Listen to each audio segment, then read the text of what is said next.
segala pujian, hormat bagi Tuhan. Segala pujian, syukur bagimu. Kau hadir dalam hidupku. Kini ku datang sujud di hadapanmu, memujimu, menyembahmu. Yesus, ku menyembah. Supaya nyanyian ini bisa terrealisasi dalam hidup manusia, dan manusia itu mengatakan segala pujian syukur bagimu. Kau hadir dalam hidupku. Kini ku datang sujud di hadapanmu, memujimu, menyembahmu. Yesus, ku menyembah. Di tengah-tengah perjalanan kita hidup di dunia ini, carilah uang sebanyak-banyaknya, belilah ladang selebar-lebarnya, jadilah orang sekaya-kayanya. Di tengah-tengah Anda mencari uang, cari makan, jangan lupa juga mencari Tuhan. Amin. Saudara dikasih Tuhan, hidup ini sering saya katakan di sini. Hidup ini saudara mati dan sambung kembali. Ngerti ya maksud saya? Hidup di dunia ini 70-80. Setelah mati, kita nyambung lagi ke hidup yang kekal. Yang menjadi pertanyaan, saudara mau sambung kemana? Bukan ke kuburan ya saudara. Kita manusia ini punya tondi ataupun tendi kalau bahasa Karo. Kalau bahasa Indonesianya roh. Kalau roh Anda diambil, Anda mati. Jadi roh itulah yang merasakan dalam tubuh ini, sakit atau tidak. Kalau tondi kita diambil, kita mati. Jadi kita mau sambung kemana hidup kekal kita? Ada dua. Satu neraka, satu surga. Mau sambung kemana sobat? Coba pikir. Orang waras akan berkata ke surga. Siapakah yang bisa sambungkan hidup kita yang fana ini, yang 70-80 tahun ini? Siapakah yang bisa sambungkan hidup itu ke surga? Coba jawab saya. Yesus kan? Yang jadi pertanyaan, sudahkah engkau terima Yesus di hatimu sebagai sang penyambung kepada surga nanti? Kalau enggak bisa sambung lah. Sambung ke neraka. Hanya Yesus yang bisa sambungkan seseorang setelah mati, dia nyambung ke surga atau ke neraka. Yesus yang menjadi juru kunci. Kalau dia buka pintu neraka, setelah kita mati, ke sana kita nyambung. Kalau pada saat kita mati, dia buka pintu surga, ke sana kita nyambung untuk selama-lamanya. Kalau ke neraka selama-lamanya. Saudara sudah tahan dibakar? Kalau enggak tahan dibakar, engkau harus menemukan Yesus masuk ke hatimu. Itu makanya Perpantekosta ini sering diejek gereja bertangis-tangis, yang suka nangis. Saking besarnya Yesus itu masuk ke hati, meneteslah air mata ini. Amin. Saya pendeta Pantekosta, saya tidak pernah merasa puas berdoa kalau tidak meneteskan air mata. Waktu mati bapak saya, mati mama saya, menangis itu berat sini saudara, berat sini. Tapi kalau saya menangis di hadirat Tuhan 1 jam, nggak ada beratnya, nggak sakit. Kalau nangis orang mati, kepala ini berat, sakit. Tapi menangis di hadirat Tuhan 1 jam, makin ringan tubuh ini.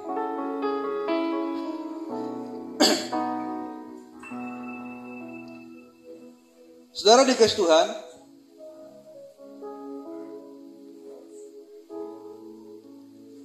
hanya satu yang tak terbatas sekali lagi, yaitu Tuhan.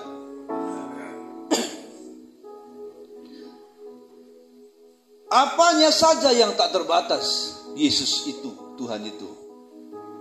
Saya yang beri pertanyaan, saya saja yang jawab ya. Kalau saudara jawab nanti ribut, ya kan?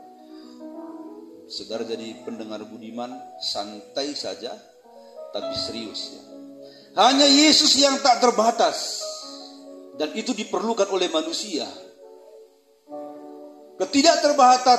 Ketidakterbatasan Yesus itu dapat kita lihat dalam Alkitab, nyambungnya kita ke sorga. Dia sanggup itu. Hanya Yesus yang sanggup. Kuasanya yang tak terbatas, kasihnya yang tak terbatas, umurnya yang tak terbatas. Itu Yesus. Mujizatnya yang tak terbatas. Tapi orang bodoh berkata begini, siapa bilang Yesus nggak terbatas umurnya? Buktinya Yesus mati, tapi ingat dia hidup kembali. Amin. Amin. Jangan nanti bilang Tuhanmu pun mati kata orang. Bilang aja, iya memang, tapi dia kan hidup kembali. Bodoh bilang. Dia akan hidup kembali. Bodoh. Dan dia tidak akan mati-mati lagi. Amin, saudara. Jangan orang Kristen pun, Tuhanku mati, gak usah ngaku gereja. Ingat, dia bangkit kembali untuk menyelamatkan kita. Dan dia berkata, aku pergi ke surga. Setelah selesai nanti semua urusanku di surga, aku akan datang kembali menjemput kau, Butia, kau Ucok, ya. Kau Tongan, ku jemput. Kalau engkau mengasihi aku dan tidak malu, aku Tuhanmu. Kalau engkau malu aku Tuhanmu, aku pun malu mengakui engkau anakku. Amin, saudara. Jangan malu mengikut Tuhan dengan sungguh-sungguh, dengan benar. Kebenaran itu sering kita belakangkan karena gengsi, karena segan, karena takut.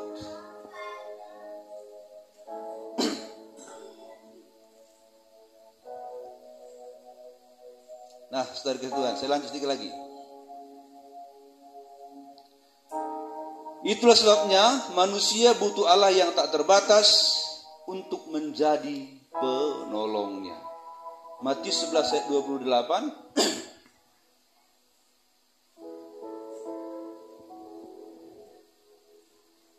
Matius 11 ayat 28. Ini saudara. Ini ayat ini 2000 tahun yang lalu ayat ini ditulis. Dan telah diabadikan di Alkitab. Ayat ini dulu berbicara kepada manusia zaman dulu, zaman Yesus hidup jadi manusia. Tapi ayat ini sekarang berbicara kepada kita di zaman ini dan di gereja GPDI ini. Dia berkata kepada kita, kepada Anda pribadi lepas pribadi, marilah kepadaku semua yang letih lesu, yang capek hidupnya, yang susah hidupnya, dan yang berbeban berat masalah hidupnya. Aku akan memberikan kelegaan kepadamu. Aku akan memberikan kepuasan kepadamu. Aku akan memberikan kesembuhan kepadamu. Aku akan pulihkan engkau. Aku akan berikan kepadamu hidup kekal. Panggilan Yesus ini, marilah kepadaku semua yang letih lesu dan berbeban berat, aku akan memberikan kelegaan kepadamu. Ini bukan panggilan sementara. Ini panggilan kekal untuk masuk hidup yang kekal. Untuk masuk hidup surga yang abadi. Katakan amin, saudara. Anda dipanggil untuk hidup kekal.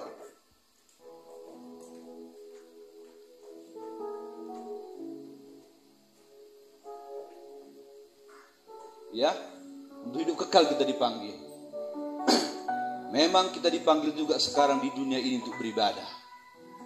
Setia ibadah, setia mertonggo, setia memuji Tuhan, setia menyembah.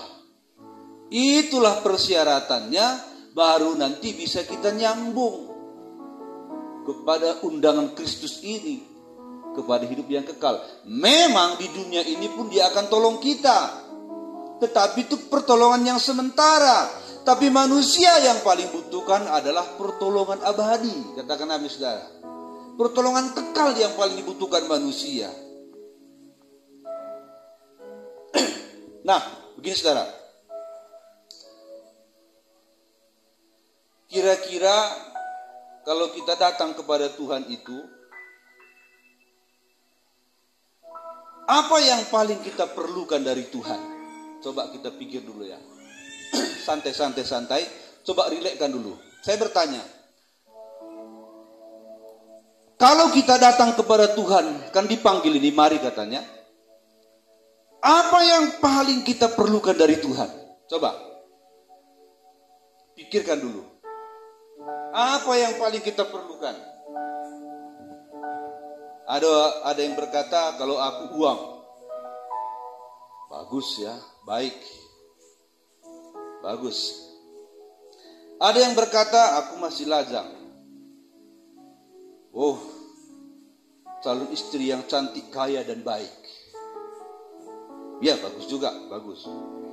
Ada yang berkata, aku mau mujizat kalau jumpa dengan Yesus. Kesembuhan. Ada yang berkata, aku mau supaya aku sembuh.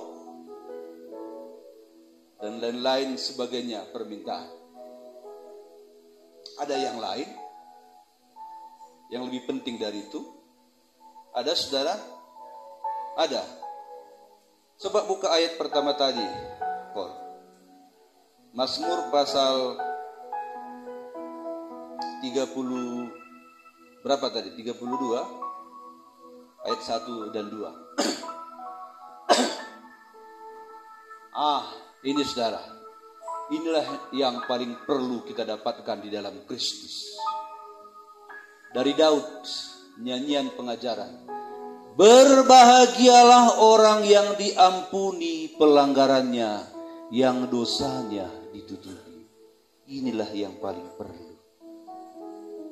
Ayat 2. Berbahagialah manusia yang kesalahannya tidak diperhitungkan Tuhan dan yang tidak berjiwa penipu. Jadi 2 ayat ini tadi berkata, berbahagialah orang yang kesalahannya tidak diperhitungkan Tuhan. Ayat 1, kembali ayat 1. Berbahagialah orang yang diampuni pelanggarannya. Kira-kira apa yang paling perlu kalau kita jumpa dengan Yesus? Ku jawab saja, pengampunan akan dosa. Amin. Untuk apa mau uang banyak, saudara? Untuk apa Anda orang paling kaya di Tambasari, Umardinding, Sukadamai ini? Kalau dosamu tidak diampuni. Orang yang dosanya tidak diampuni gak bisa nyambung ke hidup kekal. Dia nyambung ke neraka. Itu makanya ada nyanyian berkata, betapa besar kasih pengampunanmu Tuhan. Tak kau pandang hina hati yang hancur. Ku berterima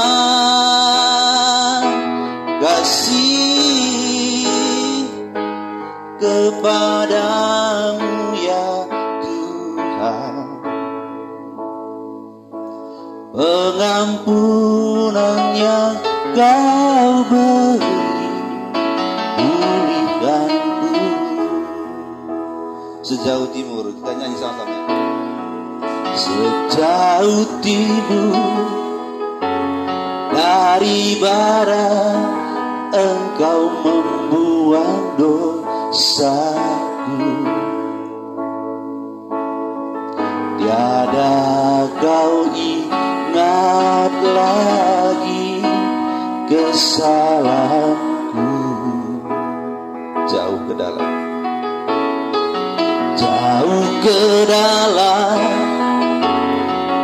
bibir laut Kau melemparkan dosaku, tiada kau berhitungkan kesalahanku. Betapa besar, betapa besar kasih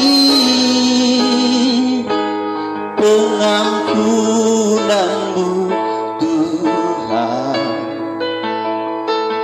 Tak kau pandang hina hati yang hancur.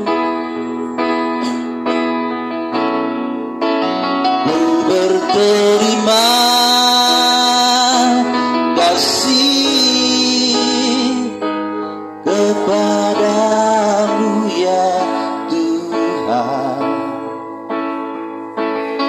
Pengampunannya kau beri, pulihkan pengampunan yang kau beri.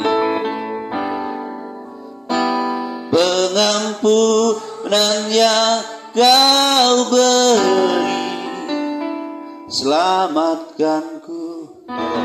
Error ya gak apa-apa. Jadi saudara, yang paling kita perlukan dalam Kristus adalah pengampunan. Amin.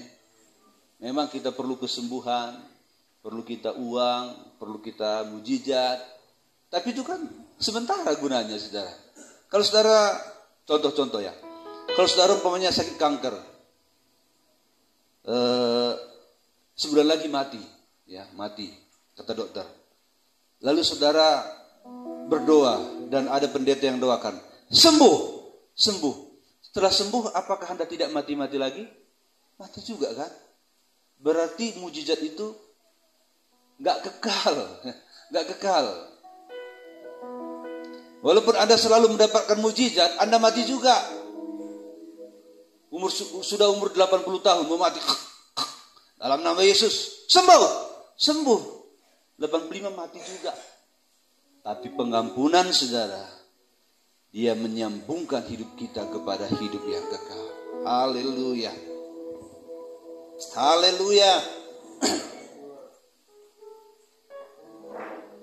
Jadi tidak ada yang lebih penting daripada pengampunan. Ya.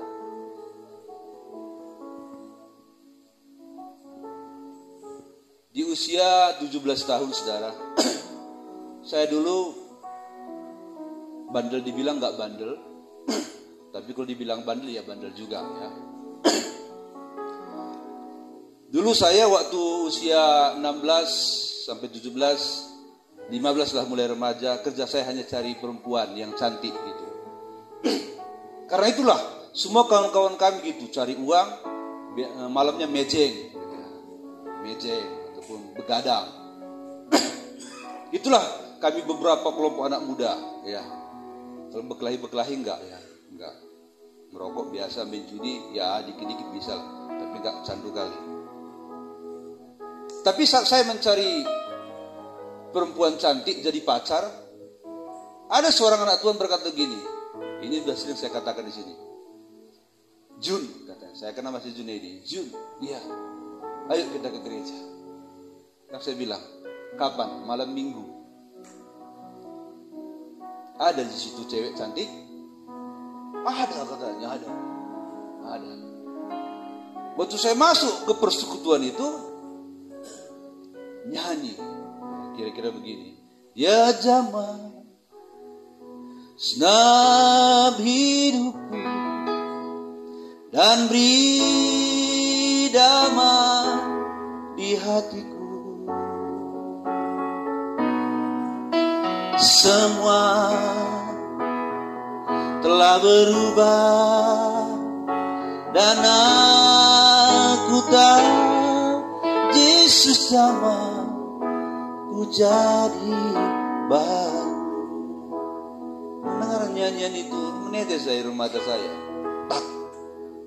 Tak. Rupanya hari itu, tanpa ku sadari dengan lagu itu aku telah membuka hati. Masuklah Yesus ke dalam. Air mataku tertumpah banyak hari itu. Oh, inilah namanya orang yang menerima Kristus dalam dirinya. Saya mengerti, saya hari itu dipilih jadi anaknya. Dulu saya malu bawa Alkitab ke gereja. Tapi mulai hari itu saya tidak malu lagi menunjukkan Alkitab di tangan saya ke gereja. Ada perubahan, ada keberanian. Ya, saya akhiri firman Tuhan ini, saudara. Kita akan masuk dalam acara peneguhan nikah. Sampai di sini firman Tuhan, saya tahu Anda sudah menangkapnya. Amin.